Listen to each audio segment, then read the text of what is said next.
Hello everyone, welcome to my channel. ನಾನು ನಿಮ್ಮ ಅಕ್ಷತಾ ಸದಾನಂದ್. ಇವತ್ತು ಬೆಂಡೆಕಾಯಿ ಪಲ್ಯ ಮಾಡೋಣ. ಈ ಪಲ್ಯನ ಹೇಗೆ ಮಾಡೋದು ಅಂತ, ಡ್ರೈ ಆಗಿ ಹೇಗೆ ಮಾಡೋದು ಅಂತ ನೋಡೋಣ. ನಾನಿಲ್ಲಿ ಒಂದು 1/4 kg ಬೆಂಡೆಕಾಯಿನ ನೀಟಾಗಿ ತೊಳೆದ್ಬಿಟ್ಟು ಒಂದು ಬಟ್ಟೆಲಿ ಒರೆಸಿ ಚಿಕ್ಕದಾಗಿ ಕಟ್ ಮಾಡಿ ಇಟ್ಕೊಂಡಿದ್ದೀನಿ. ಒಂದು ಈರುಳ್ಳಿನ ಚಿಕ್ಕದಾಗಿ ಕಟ್ ಮಾಡಿ ತಗೊಳ್ಳಿ. ಹಾಗೆ ಒಂದು ಟೊಮೆಟೊನ ಚಿಕ್ಕದಾಗಿ ಕಟ್ ಮಾಡಿ ತೊಗೊಂಡಿದ್ದೀನಿ.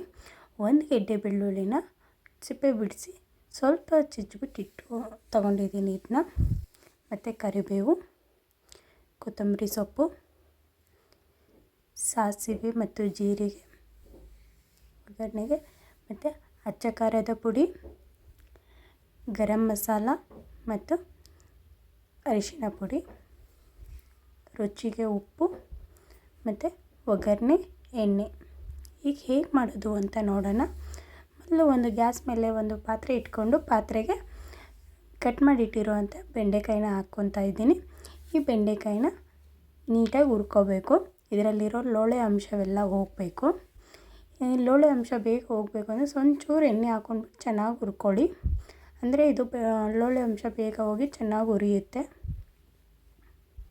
ನೋಡಿ, ಚೆನ್ನಾಗಿ ಹುರ್ಕೋತಾ ಇದ್ದೀನಿ. ನೋಡಿ, ಕಲರು ಚೇಂಜ್ ಆಗಿದೆ, ಲೋಳೆ ಅಂಶನೂ ಹೋಗಿದೆ. ಈಗೆಲ್ಲ ಹುರಿದಿದೆ, ಎತ್ತಿಟ್ಕೋತಾ ಇದ್ದೀನಿ. ಒಂದು ಪಾತ್ರೆಗೆ ತೆಗೆದು ಈಗ ಅದೇ ಪಾತ್ರೆಗೆ ಸ್ವಲ್ಪ ಎಣ್ಣೆ ಹಾಕೋತಾ ಇದ್ದೀನಿ.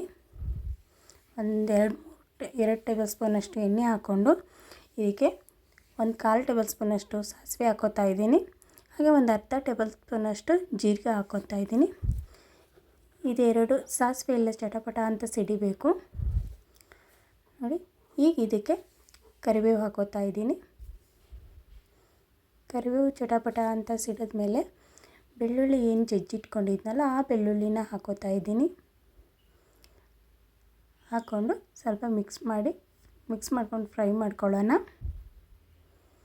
ಇದಕ್ಕೆ ಕಟ್ ಮಾಡಿಟ್ಟಿರುವಂಥ ಈರುಳ್ಳಿನ ಹಾಕೋತಾ ಇದ್ದೀನಿ. ಹಾಕ್ಕೊಂಡು ಸ್ವಲ್ಪ ಕಲರ್ ಚೇಂಜ್ ಆಗೋವರೆಗೂ ಫ್ರೈ ಮಾಡಬೇಕು. ಮೀಡಿಯಮ್ ಫ್ಲೇಮಲ್ಲಿ ಇಟ್ಕೊಂಡು ಫ್ರೈ ಮಾಡಿ ಸ್ವಲ್ಪ ಕಲರ್ ಚೇಂಜ್ ಆದಮೇಲೆ ಇದಕ್ಕೆ ಕಟ್ ಮಾಡಿಟ್ಟಿರುವಂಥ ಟೊಮೆಟೊ ಹಾಕೋತಾ ಇದ್ದೀನಿ. ನೋಡಿ, ಸ್ವಲ್ಪ ಕಲರ್ ಚೇಂಜ್ ಆಗಿದೆಯಲ್ಲ, ಇವಾಗ ಟೊಮೆಟೊ ಹಾಕೋತಾ ಇದ್ದೀನಿ.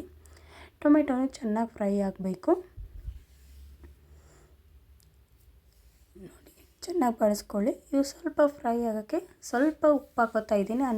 ಉಪ್ಪು ಹಾಕೋದ್ರಿಂದ ಬೇಗ ಫ್ರೈ ಆಗುತ್ತೆ ಟೊಮೆಟೊ. ಮತ್ತು ಇದಕ್ಕೆ ಒಂಚೂರು ಅರಿಶಿನ ಪುಡಿ ಹಾಕ್ಬಿಟ್ರೆ, ಎರಡು ಮಿಕ್ಸ್ ಆಗಿಬಿಟ್ರೆ ಟೊಮೆಟೊ ಬೇಗ ಮೆತ್ತಗೆ ಆಗಿಬಿಡುತ್ತೆ. ಅದಕ್ಕೆ ಅಂತ 2 ಹಾಕ್ತಾಯಿದ್ದೀನಿ. ಹಾಕಿ ಫ್ರೈ ಮಾಡ್ಕೊಳ್ಳಿ. ಚೆನ್ನಾಗಿ ಫ್ರೈ ಆಗಬೇಕು. ಇದು ಸ್ವಲ್ಪ ಮೆತ್ತಗಾಗಬೇಕು. ಈಗ ಇದಕ್ಕೆ ಹುರಿದಿಟ್ಟಿರುವಂಥ ಬೆಂಡೆಕಾಯಿನ ಮಿಕ್ಸ್ ಮಾಡ್ಕೊತಾ ಇದ್ದೀನಿ. ಮಾಡಿಕೊಂಡು ಇವೆರಡು ಮಿಕ್ಸ್ ಮಾಡ್ಕೊಳ್ಳಿ. ಚೆನ್ನಾಗಿ ಮಿಕ್ಸ್ ಮಾಡಿಕೊಂಡು ನೋಡಿ, ನೀಟಾಗಿ ಮಿಕ್ಸ್ ಮಾಡ್ಕೊತಾ ಇರಿ. ಈಗ ಇದಕ್ಕೆ ಖಾರಕ್ಕೆ ಅಚ್ಚ ಖಾರದ ಪುಡಿ ಹಾಕೋತಾ ಇದ್ದೀನಿ. ಅಚ್ಚ ಖಾರದ ಪುಡಿ ಅಂದರೆ ಚಿಲ್ಲಿ ಪೌಡ್ರ್ ಹಾಕೋತಾ ಇದ್ದೀನಿ. ನೋಡಿ, ನಿಮಗೆ ಖಾರಕ್ಕೆ ಎಷ್ಟು ಬೇಕೋ ಅಷ್ಟು ಚಿಲ್ಲಿ ಪೌಡ್ರ್ ಹಾಕ್ಕೊಳ್ಳಿ. ಮತ್ತು 1 ಟೇಬಲ್ ಸ್ಪೂನಷ್ಟು ಗರಂ ಮಸಾಲ ಹಾಕೋತೀನಿ. ಸ್ವಲ್ಪ ಸ್ಪೈಸಿಯಾಗಿ ಚೆನ್ನಾಗಿರುತ್ತೆ ಪಲ್ಯ ಅನ್ನೋ ಕಾರಣಕ್ಕೆ. ಇದು ಬರೀ ಚಪಾತಿ ಮತ್ತು ರೊಟ್ಟಿಗೆ ತಿನ್ಬೋದು, ಯಾಕಂದರೆ ರೈಸಿಗೆಲ್ಲ ತಿನ್ನೋಕ್ಕಾಗಲ್ಲ. ರೈಸಿಗೆ ಬೇಕಾದರೆ ಸ್ವಲ್ಪ ಗ್ರೇವಿ ಥರ ಮಾಡ್ಕೋಬೇಕು. ಇದು ನಾವು ಉದುರಾಗಿ ಮಾಡೋದ್ರಿಂದ ಇದು ಬರೀ ಚಪಾತಿ ಮತ್ತು ರೊಟ್ಟಿಗೆ ಮಾತ್ರ. ನೋಡಿ, ಸ್ವಲ್ಪ ಉಪ್ಪು ಹಾಕೋತಾ ಇದ್ದೀನಿ. ಆವಾಗಲೇ ಸ್ವಲ್ಪ ಹಾಕ್ಕೊಂಡಿದ್ನಲ್ಲ, ಆವಾಗಲೇ ಈರುಳ್ಳಿ ಎಲ್ಲ ಫ್ರೈ ಆಗೋಕ್ಕಂತ ಹಾಕ್ಕೊಂಡಿದ್ದೆ. ಇವಾಗ ಬೆಂಡೆಕಾಯಿಗೆಲ್ಲ ಇದು ಆಗಬೇಕಲ್ವ, ಅದಕ್ಕೆ ಉಪ್ಪು ಹಾಕ್ಕೊಂಡು ಚೆನ್ನಾಗಿ ಫ್ರೈ ಮಾಡಿ ಸ್ವಲ್ಪ ಕೊತ್ತಂಬರಿ ಸೊಪ್ಪು ಉದುರಿಸೋಣ ಮೇಲೆ ಹಾಕಿ ಸ್ವಲ್ಪ ಲಿಫ್ಟ್ ಕ್ಲೋಸ್ ಮಾಡಿ. ಅದು ಮಸಾಲೆದೆಲ್ಲ ಸ್ಮೆಲ್ ಹೋಗ್ಬೇಕಲ್ವ, ಲಿಫ್ಟ್ ಕ್ಲೋಸ್ ಮಾಡಿ ಸ್ಲಿಮ್ಮಲ್ಲಿ 2ರಿಂದ 4 ನಿಮಿಷ ಚೆನ್ನಾಗಿ ಬೇಯಿಸಿ. ನೋಡಿ, ಲಿಫ್ಟ್ ಓಪನ್ ಮಾಡಿ ಸ್ವಲ್ಪ ಮಿಕ್ಸ್ ಮಾಡ್ಕೊಳ್ಳಿ.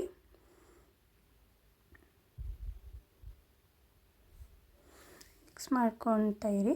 ಸ್ವಲ್ಪ ಇದರಲ್ಲಿರೋ ಹಸಿ ಸ್ಮೆಲ್ಲೆಲ್ಲ ಹೋಗಬೇಕು, ಯಾಕಂದರೆ ಗರಂ ಮಸಾಲೆ ಎಲ್ಲ ಹಾಕಿರ್ತೀವಲ್ಲ. ಸ್ವಲ್ಪ ಸ್ಪೈಸಿಯಾಗಿರೋದ್ರಿಂದ ಸ್ವಲ್ಪ ಚೆನ್ನಾಗಿ ಬೇಯೋದ್ರಿಂದ ಅದು ಎಲ್ಲ ಸ್ಮೆಲ್ ಹೋಗುತ್ತೆ. ನೋಡಿ, ಏನು ಒಂದು 5 ನಿಮಿಷಕ್ಕೆ ರೆಡಿ ಆಗೋಯ್ತು ನಿಮ್ಮ ಬೆಂಡೆಕಾಯಿ ಪಲ್ಯ. ಬೇಗನೆ ಆಗುತ್ತೆ, ಡ್ರೈ ಆಗಿರುತ್ತೆ, ಚೆನ್ನಾಗಿರುತ್ತೆ. ಚಪಾತಿಗೆ ಒಳ್ಳೆ ಕಾಂಬಿನೇಷನು. ಒಂದು ಸಾರಿ ಟ್ರೈ ಮಾಡಿ ನೋಡಿ ನೀವು ಮನೆಯಲ್ಲಿ. ಈ ರೆಸಿಪಿ ನಿಮಗೆ ತುಂಬ ಇಷ್ಟ ಆಗುತ್ತೆ. ಈ ರೆಸಿಪಿ ನಿಮಗೆ ಇಷ್ಟ ಆಗಿದರೆ ಲೈಕ್ ಮಾಡಿ, ಶೇರ್ ಮಾಡಿ, ಹಾಗೆ ಕಮೆಂಟ್ ಮಾಡಿ. ನನ್ನ ಚಾನಲ್ನ ಸಬ್ಸ್ಕ್ರೈಬ್ ಮಾಡಿ. ಯಾರು ಸಬ್ಸ್ಕ್ರೈಬ್ ಮಾಡದೆ ನನ್ನ ಚಾನಲ್ನ ನೋಡ್ತಾ ಇದ್ದೀರೋ ಪ್ಲೀಸ್ ನನ್ನ ಚಾನಲ್ನ ಸಬ್ಸ್ಕ್ರೈಬ್ ಮಾಡಿ. ನಾನು ಇನ್ನಷ್ಟು ಹೊಸ ಹೊಸ ವಿಡಿಯೋಗಳನ್ನು ಹಾಕ್ತಾ ಇರ್ತೀನಿ. ನೀವು ಅದನ್ನು ನೋಡ್ತಾ ಇರಿ, ಮನೇಲಿ ಮಾಡ್ತಾಯಿರಿ. ಹೇಗಾಗಿದೆ ಟೇಸ್ಟ್ ಮಾಡಿದ ಮೇಲೆ ಹೇಗೆ ಆಗಿದೆ ಅಂತ ನನಗೆ ಹಾಗೆ ಕಮೆಂಟ್ ಮಾಡ್ತಾಯಿರಿ. ನೀವು ಕಮೆಂಟ್ ಮಾಡೋದ್ರಿಂದ ನಾನು ಇನ್ನಷ್ಟು ಹೊಸ ಹೊಸ ರೆಸಿಪಿಗಳನ್ನ ಹಾಕ್ತಾ ಇರ್ತೀನಿ. ನನ್ನ ವಿಡಿಯೋ ನೋಡಿದ್ದಕ್ಕೆ ನಿಮಗೆ ತುಂಬ ತುಂಬ ತುಂಬ ಧನ್ಯವಾದಗಳು. ಹಾಗೆ ಇನ್ನಷ್ಟು ವಿಡಿಯೋಗಳ ಜೊತೆಗೆ ನಿಮ್ಮ ಮುಂದೆ ಬರ್ತಾ ಇರ್ತೀನಿ. ಥ್ಯಾಂಕ್ ಯು ಸೋ ಮಚ್ ನನ್ನ ವಿಡಿಯೋ ನೋಡಿದ್ದಕ್ಕೆ.